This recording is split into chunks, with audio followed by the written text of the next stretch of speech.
রথযাত্রায় বিজিতকে শুট করলো পরশুরাম। হ্যাঁ বন্ধুরা, এমনটাই দেখা যাবে। বিস্তারিত জানতে ভিডিওটিতে লাইক দিয়ে চ্যানেলটি সাবস্ক্রাইব করে শুরু থেকে শেষ অবধি দেখতে থাকো। গল্পের শুরুতেই দেখা যাবে কর্ণ চ্যাটার্জি আগে থেকে মুখার্জি বাড়িতে এসে থাকলে রথযাত্রায় মুখার্জি বাড়িতে নিমন্ত্রণ থাকায় মুখার্জি বাড়িতে আসে পরশুরাম ও তটিনী। এরপরে দেখা যাবে দরজায় দাঁড়িয়ে থেকেই কর্ণ চ্যাটার্জি পরশুরাম ও তটিনীকে অপমান করতে শুরু করে। কর্ণ চ্যাটার্জি বলতে থাকে, কি জামাই হয়েছো, খালি হাতে এসেছো? এই দেখো, আমি তোমাদের মতো টিপিক্যাল একটি দোকান থেকে পাড়ার মোড় থেকে কিছু জিলিপি ও ও ও কিছু কিছু পাঁপড় নিয়ে এসেছি, সেগুলো খেয়ে না হয় মনটাকে শান্ত করো। তখনই দেখা যাবে তটিনী বলে, আমরা আপনাদের মতো এরকম 2 নম্বরই টাকার কোনো কিছু খাই না, বুঝতে পেরেছেন? এখানে আমরা খেতে আসিনি, আপনাদের মতো তো আর আমরা নয়, এখানে শুধু আমরা নিমন্ত্রণ রক্ষা করতে এসেছি। এরপরে দেখা যাবে আয়ুষী বাড়ি ফিরলে তখন সবাই মিলে রথ নিয়ে বেরিয়ে পড়ে। রথ নিয়ে বেরিয়ে পড়ায় দেখা যাবে রাস্তায় রথ রাখা থাকলে সবাই মিলে রথের কাছে যায়। সেখানে গিয়েই দেখা যায় কর্ণ চ্যাটার্জি বলতে থাকে, এবারের রথটা সর্বপ্রথম আমিই টানবো। তখনই দেখা যাবে তটিনীয় ভূমিকা সবাই মিলে কর্ণ চ্যাটার্জির সামনে ঢাল হয়ে দাঁড়িয়ে পড়ে। তখনই কর্ণ চ্যাটার্জি বলে, এটা কি রকম অসভ্যতম হচ্ছে আমি বুঝতে পারছি না। এটাই তো কথা আছে, এবারের রথটা আমার হাত দিয়ে উদ্ভাবন হবে। তখনই তটিনী বলে, আপনার মতো অসৎ লোকের হাতটা রথের চাকায় কিছুতেই পড়বে না, কিছুতেই নয়, কারণ আপনার শরীরে আপনার হাতে অনেক রক্ত লেগে আছে, যেটা যেটা কোনোভাবে আপনি লাগাতে পারবেন না রথের গায়ে। এ কথা শুনে তখন কর্ণ চ্যাটার্জি বলে, এবার কিন্তু বাড়াবাড়ি করছো তটিনী, এবার কিন্তু বাড়াবাড়ি করছো, কারণ এবারের রথের দড়িটা আমিই টানবো। তখনই তটিনী বলে, না বললাম তো না, আপনি এই রথের দড়িটাই একদম হাত দেবেন না, আপনার ওই নোংরা হাত এই রথের দড়িতে পড়া একদম বারণ। আপনি কোনোভাবেই রথের দড়িতে হাত দিতে পারেন না। তখনই কর্ণ চ্যাটার্জি বলে, তবে তবে কে টানবে সর্বপ্রথম রথটা? তখনই তটিনী বলে, সেটাও সেটাও ডিসিশন হয়েই আছে, আপনি নন। তখনই কর্ণ চ্যাটার্জি বলে, এবার কিন্তু আপনারা সবাই মিলে আমাকে অপমান করছেন। তখনই ভূমিকা বলে, অপমানের কি দেখেছেন? তটিনী যা বলেছে ও তো একদম ঠিক বলেছে, আপনার তো ওই নোংরা হাতে কোনোভাবে রথের দড়ি ধরার কথা নয়, আর মুখার্জি বাড়ির রথে কোনোভাবে আপনার ছায়া তো আমরা লাগতেই দেব না। এরপরে দেখা যাবে এদিকে বিজিত আড়াল থেকে সমস্ত কিছুই দেখছে, বিজিতকে নজরে রাখছে বলরাম ও মায়া। এরপরে বিজিত বিজিত আড়াল থেকে পরশুরামকে টার্গেট করে। তখনই দেখা যাবে বলরাম পরশুরামকে আগে থেকে ইশারা করে বললে তখনই দেখা যায় পরশুরাম সুযোগ বুঝে বিজিতের কাছে চলে আসে। সেখানে এসে বিজিতকে ধরে ফেলে আর বলতে থাকে, কি ভেবেছিলি খেলাটা তুই খেলছিস? না, খেলাটা খেলছিলাম আমি। তুই শুধু গুটি হিসাবে ব্যবহার হচ্ছিলি, তুই তো খেলাটা খেলতে পারিস না, কারণ খেলাটা খেলছিলাম পুরোপুরি ভাবে আমি। এই খেলাতে আমি আমি সমস্ত কিছু, বুঝতে পেরেছিস? তুই তুই শুধু জানতিস যে খেলাটা তোর আন্ডারে চলছে, কিন্তু খেলাটা যে আমি নিজের আন্ডারে খেলেছি তুই এটা ভাবতেও পারিসনি। এ কথা শুনে দেখা যাবে বিজিত অবাক হয়ে যায় আর বলতে থাকে, কি বলছো এসব? তখনই দেখা যাবে রথের সামনে টানতে টানতে বিজিতকে নিয়ে আসে পরশুরাম। তখনই সেখানে পরশুরামের পাশে দাঁড়ায় ভূমিকা ও তটিনী। তখনই দেখা যাবে আয়ুষী বলতে থাকে, জামাইবাবু ওকে মেরে ফেলো, একটা সময় ছিল আমি ওকে পাগলের মতো ভালোবাসতাম, তখন চাইতাম যাতে করে ওর কোনো ক্ষতি না হোক, কিন্তু এখন এখন আমি চাই ও যেন একদম মরে যায়, কারণ ওর মতো লোক যে মেয়ের জীবনে গেছে সেই মেয়ের জীবনটাই একদম নষ্ট হয়ে গেছে, সেই মেয়ের জীবন ও ধ্বংস করে দিয়েছে। ওর মতো ছেলের বেঁচে থাকার কোনো কারণ নেই, ওর মতো ছেলের বেঁচে থাকার কোনো অধিকার নেই। তখনই দেখা যাবে পরশুরাম বলে, শুধু তো ও নয়, এর সঙ্গে আরো অনেকেই আছে যাদের সবাইকে আমি এমন ভাবে শিক্ষা দেব ওরা বুঝতে পারছে না। ওদের সবাইকে শাস্তি পেতে হবে, ওরা যে অন্যায় করেছে সে অন্যায় সাজা ওদের পেতেই হবে। এরপরে দেখা যাবে এ কথা শুনে তখন তখন আয়ুষী বলে, আমি জানি এসবের পেছনে আছে শীতল, আমার ড্যাড কর্ণ চ্যাটার্জি, বাবিন দা, এরপরে আছে কাবির, আরো অনেকেই আছে, সৌরভ ও মহিতোষ মজুমদার, সবারই শাস্তি চাই আমি। তখনই দেখা যাবে পরশুরাম বলে, অবশ্যই আয়ুষী, অবশ্যই শাস্তি পাবে, সবাইকে শাস্তি পেতে হবে, যারা যারা এসবের সঙ্গে যুক্ত তাদের সবাইকে শাস্তি পেতে হবে। তোমার সঙ্গে যে অন্যায়টা হয়েছে ঠিক আমার সঙ্গেও সেই অন্যায়টাই হয়েছে, আমার আমার ওয়াইফের সঙ্গে সেই অন্যায় হয়েছে, আমার আমার বোনের সঙ্গে সেই অন্যায় হয়েছে। আমি ওদের কিছুতেই ছাড়বো না, আমি ওদের কিছুতেই ছাড়তে পারি না। তখনই আয়েশি বলে, জামাইবাবু আমি আমি বিশ্বাস করি যে তুমি ওদের ছাড়বে না, তুমি ওদেরকে দেখে নেবে। ওরা ওরা যে অন্যায়টা করেছে ওদেরকে শাস্তি দেওয়া দরকার। ওরা যদি শাস্তি না পায় তবে ওরা কখনো শুধরাবে না, এই দেশটা কখনো অপরাধ মুক্ত হবে না। কারণ ওরা ওরা যা করেছে এরপরে এরপরে ওদের কোনো শাস্তি, ওদের কোনো ক্ষমা হওয়ার কোনো প্রশ্নই আসে না। এরপরে দেখা যাবে সবার সামনে বিজিতকে রথের সামনে ফেলে দেয় পরশুরাম, ফেলে দিয়ে রিভলভার বুকে ধরলে তখন বিজিত হাত জোড় করে ক্ষমা চাইতে থাকে। এরপরে কর্ণ চ্যাটার্জি চিৎকার করে বলতে থাকে, কি হচ্ছে এসব, এখানে এসব ড্রামা কেন হচ্ছে? তুমি সমস্ত প্রমাণ লোপাট করে দিয়েছো, সমস্ত প্রমাণ পুড়ে ফেলেছো, এরপরেও তুমি কোনোভাবে ওকে ধরতে পারো না, তোমার কোনো রাইট নেই, বুঝতে পেরেছো তুমি? এরপরে তোমার কোনো অধিকার নেই ওর বিরুদ্ধে এতটা স্টেপ নেওয়া, বুঝতে পেরেছো? ওর বিরুদ্ধে তুমি কোনোভাবে এরকম একটা বিহেভ করতে পারো না, কোনোভাবেই তুমি ওর সঙ্গে এরকম ব্যবহার করতে পারো না, তোমার কোনো অধিকার নেই। কারণ কারণ তুমি সমস্ত প্রমাণ লোপাট করে দিয়েছো, সমস্ত কেস ফাইল পুড়িয়ে দিয়েছো। এরপরেও আর কোনো কারণ থাকতে পারে না। তখনই পরশুরাম হাসতে থাকে আর বলতে থাকে, কোনো কোনো প্রমাণ লোপাট হয়নি, ওগুলো আপনাদের চোখে ধুলো দেওয়া হয়েছে, পুরোটাই আপনাদের চোখে ধুলো দেওয়া হয়েছে, কোনো প্রমাণ লোপাট হয়নি। আপনারা কি ভেবেছেন এত কাঁচা খেলোয়াড় আমি এত সহজেই হার মেনে নেবো? কিছুতেই নয়, এত সহজে হার মানার পাত্র এই পরশুরাম নয়। এটা আপনারা হয়তো বা ভুলে গেছেন। আপনারা আপনারা হয়তো বুঝতে পারেননি যে পরশুরাম এত সহজে হেরে যাওয়ার পাত্র নয়। এরপরে দেখা যাবে কর্ণ চ্যাটার্জি বলতে থাকে, আমি তোমার কাছে রিকোয়েস্ট করছি, ওকে ছেড়ে দাও, ওর কোনো ক্ষতি করো না। তখনই দেখা যাবে তটিনী হাসতে থাকে আর বলতে থাকে, অনেক তো কথা বলেছিলেন, অনেক রকম অনেক কথাই হচ্ছিল, একটু আগে বলছিলেন যে অনেক কিছু হবে, অনেক কিছু হয়ে গেছে, কিন্তু এখন এখন কি, এখন এভাবে হাত জোড় করে ক্ষমা চাইছেন, আপনার লজ্জা করছে না?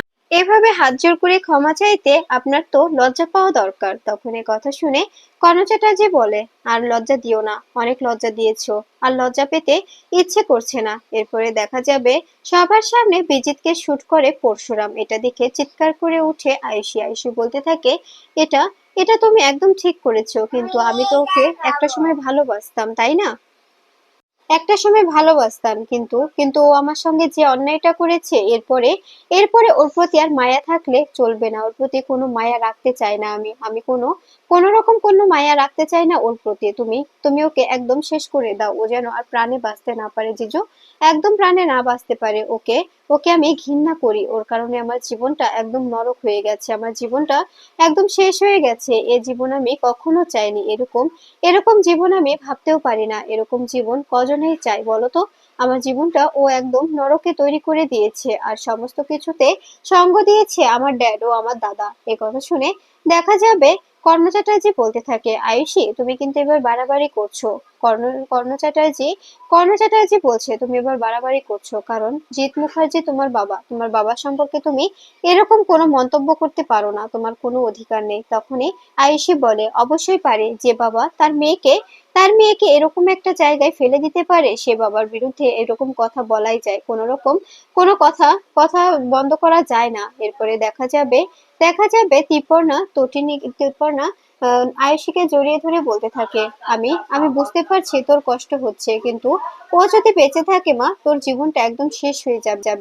আমিও চাই যে ওই ছেলেটা যেন একেবারে শেষ হয়ে যায়। ওই ছেলেটা যদি জীবিত থাকে, আমার মেয়েটা একদম জীবনটা নষ্ট করে দেবে, আমার মেয়েটার জীবন একদম শেষ হয়ে যাবে। আমি কোনোভাবে সেটা চাই না। এরপরে দেখা যাবে এ কথা শুনে তখন তখন দেখা যাবে তটিনী পরশুরামকে বলে, আচ্ছা তুমি তুমি সবাইকে শাস্তি দেবে, তুমি আমাকে কথা দিয়েছিলে, তুমি কাউকে ছাড়বে না, যে যে এসবের সঙ্গে জড়িত সবাইকে শাস্তি দেবে। তখনই কর্ণ চ্যাটার্জি বলে, তুমি কি বলতে চাইছো তটিনী? তুমি কি কোনোভাবে আমাকে মিন করছো? তখনই তটিনী বলে, অবশ্যই, কারণ আপনিও তো এসবের সঙ্গে খুব ভালোভাবে জড়িত, তবে আপনাকে কেন মিন করব না, অবশ্যই মিন করতে হবে, কারণ আপনাকে মিন না করার কোনো কারণ নেই, কারণ আপনি তো সমস্ত কিছুর ঊর্ধ্বে, আপনি মহিতোষ মজুমদার।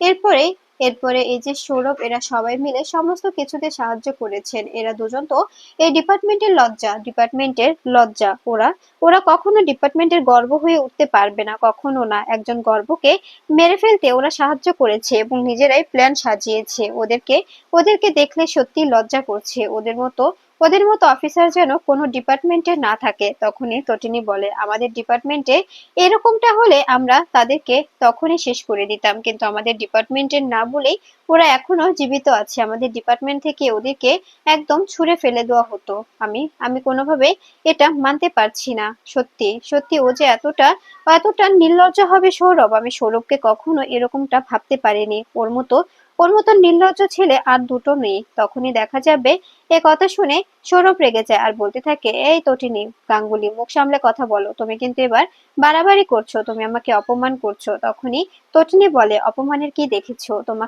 তোমাদের দুজনকে শোকজ করা হবে। তোমরা আমাকে শোকজ করবে বলেছিলে, তাই তো? তোমাদের এবার শোকজ করা হবে। তো পরশুরামকে বলরামকে শোকজ করবে বলেছিলে, এবার তোমাদের শোকজ করা থেকে কে আটকায় এটাই আমরা দেখবো। তখন এ কথা শুনে দেখা যাবে কর্ণ চ্যাটার্জি বলতে থাকে, এবার এসব বন্ধ করো, বিজিতকে হসপিটালে নিতে হবে। তখনই পরশুরাম হাসতে থাকে আর বলতে থাকে, এবার আর কোনো হসপিটাল হবে না, ওকে একদম শেষ হয়ে যেতেই হবে, শেষ হতেই হবে।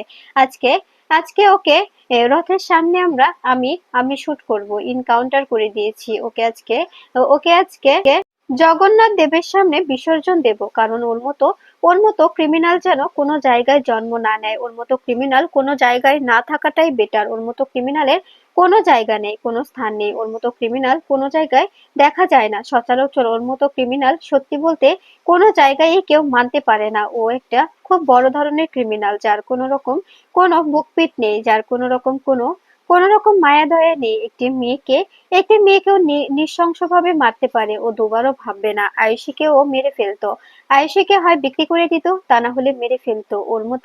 ওর মতো জানোয়ারের বেঁচে থাকার কোনো অধিকার নেই। এ কথা শুনে তখন দেখা যাবে আয়ুষী বলতে থাকে, ও আর শীতল আমাকে ট্রেট করেছিল, আমাকে বলেছিল ওরা আমাকে নিয়ে গিয়ে বিক্রি করে দেবে, কখনো আমি এখানে ফিরে আসতে পারবো না, আমাকে আমাকে চিল শকুনে ছিঁড়ে খাবে। আমি এটা মানতে পারিনি। জিজু, তুমি ওকে শেষ করে দাও। এরপরে দেখা যাবে মায়া বলতে থাকে, এখানে এখানে কিন্তু আরেকজন উপস্থিত আছে, তুমি কি দেখতে পেয়েছো বস? তখনই দেখা যাবে পরশুরাম বলে, অবশ্যই, আমার চোখটা কখনো এড়ায় না। তুমি তুমি ওকে ধরে রেখো। এরপরে দেখা যাবে মায়া মায়া শীতলকে সামনে নিয়ে আসে। শীতলকে দেখে অবাক হয়ে যায় সবাই। তখনই তটিনী বলে, ও কোথায় ছিল?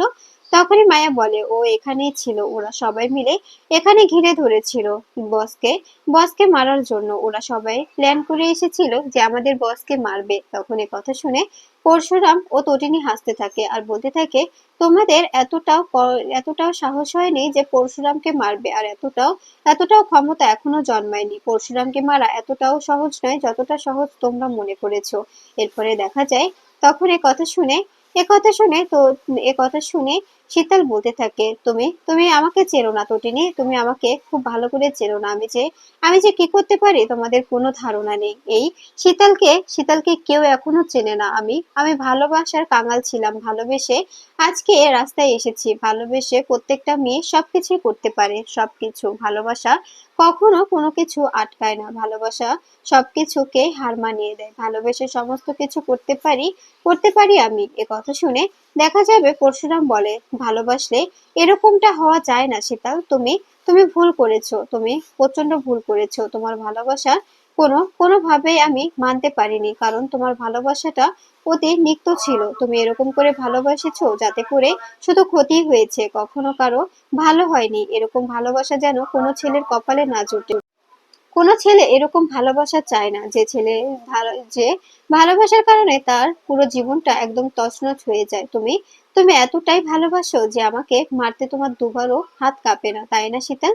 তখনই শীতল বলে, তুমি ভুলে যাচ্ছ, আমি তোমাকে বাঁচিয়েছিলাম, আমি তোমাকে বাঁচিয়ে নিয়েছিলাম। এরপরে তুমি আমার সঙ্গে এরকম করে কথা কোনোভাবেই বলতে পারো না। তখনই কথা শুনে দেখা যাবে পরশুরাম বলে, তোমার তোমার এই কথাগুলো, মন গড়া কথাগুলো রাখো। হ্যাঁ, তুমি আমাকে বাঁচিয়েছিলে, তোমার কাছে আমি কৃতজ্ঞ, কিন্তু কিন্তু তুমি তো আমাকে বাঁচিয়ে আবার মারার জন্য সুপারি দিয়েছিলে, তাই না? মারার জন্য আবার লোক ভাড়া করেছিলে, ওদের সঙ্গে হাত মিলিয়েছো। এখানে তো আমাকে মারতেই এসেছিলে, এটাই তো তোমাদের প্ল্যান ছিল। তবে সে বাঁচানোটার কি প্রয়োজন ছিল? না বাঁচালেই পারতে, বাঁচিয়ে আবার মারার কি প্রয়োজন বলো তো শীতল? তখনই শীতল চুপ করে দাঁড়িয়ে থাকে। এরপরে দেখা যাবে